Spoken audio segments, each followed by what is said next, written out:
मोर बापा माँ और भाई भौणी माने समस्त को प्रेज द लॉर्ड। पुणी मते समय देथिबा प्रभु को मध्य बहुत बहुत धन्यवाद। ईश्वर को चिरंतन प्रेम रोमियो 8:35 पद एपरि कहे, ख्रीष्टन को प्रेमरु किए आमनकु विच्छिन्न करिब? कि क्लेश, कि संकट, कि ताड़ना, कि दुर्भिक्ष, कि उल्लंघता, कि विपद, कि कड़ग?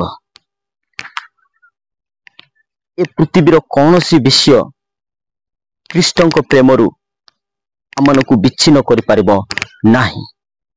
मोर बापा माँ और भाई भौणी माने आज आपण जीवन रे मध्य ख्रीष्टन को प्रेमरु अलगा करिबा पई, ख्रीष्टन को प्रेमरु विच्छिन्न करिबा पई क्लेश आसी पारे, संकट आसी पारे, ताड़ना आसी पारे, उल्लंघता आसी पारे, विपद आसी पारे, खड्ग मध्य आसी पारे।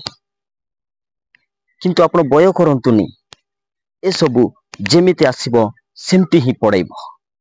कारण जीशु आपण मानकु प्रेम करूचंती, आपण मध्य जीशु को प्रेम करंतु। प्रतिदिन आपण कोटारे ईश्वर को प्रेम वृद्धि पाऊ।